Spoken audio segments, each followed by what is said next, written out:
Let's jump right in. Welcome to this explainer, where we are going to dive headfirst into a profoundly eye-opening Quranic text. Together, we're going to uncover a pretty startling perspective on faith, modern society, and self-control. Honestly, if you think you know what it means to be a true believer in any kind of spiritual sense, well, prepare to have your assumptions totally challenged. Okay, let's start with a foundational premise directly from the text itself. This is Surah Ash-Shura, verse 42-36. It beautifully sets up this contrast between the temporary provisions of our everyday worldly life and the lasting rewards that are meant for a very specific group of people, those who believe and put their trust in their Lord.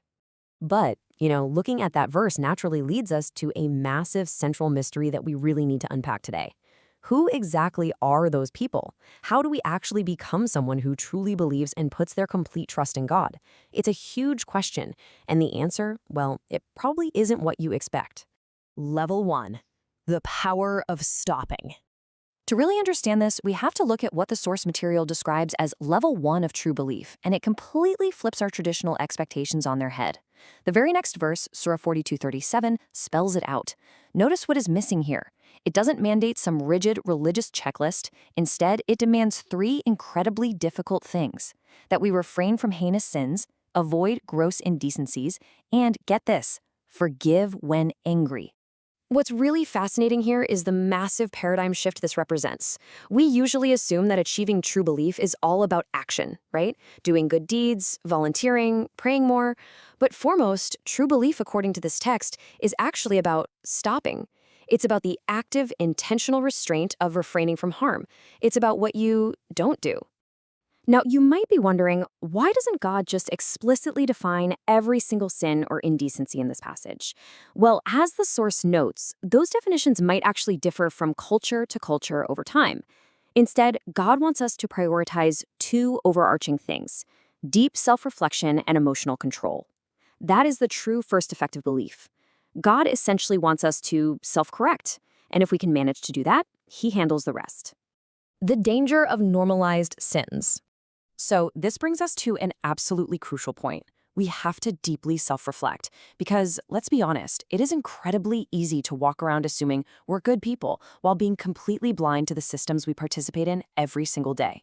We have to pause and ask ourselves a pretty terrifying question.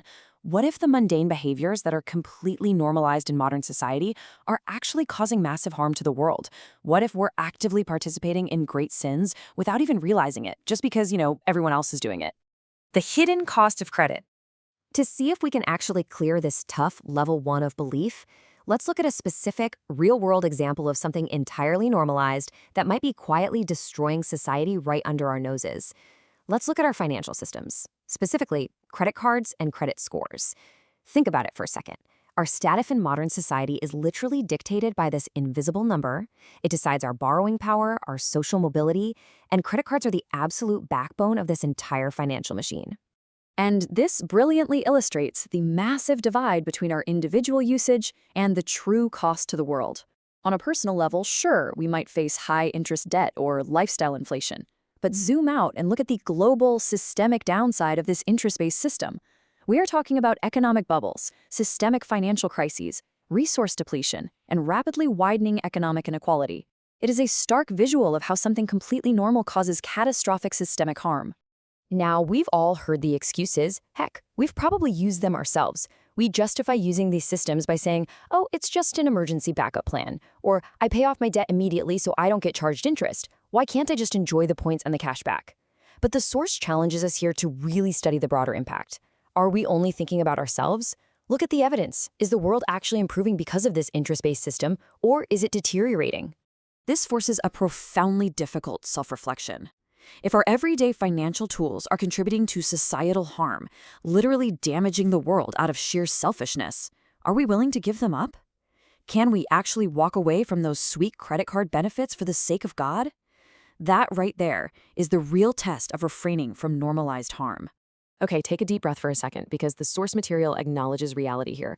When you're living in modern society, it's virtually impossible to be a perfect angel. You literally can't avoid every single complex system. But that is exactly why the text specifies dropping the heinous sins and gross indecencies.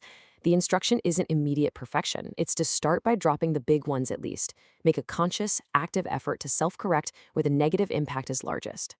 The ultimate test: forgiveness.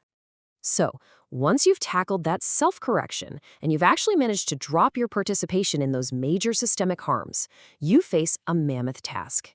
The author of our source material actually describes this next step as more difficult than climbing Mount Everest. Let's compare them. Being tolerant is one thing, right? Married couples tolerate each other all the time. It's a common, expected part of life. But the ultimate goal set by the text is an entirely different ballgame. It's forgiving the person who hurt you at the exact, precise moment that you are angry.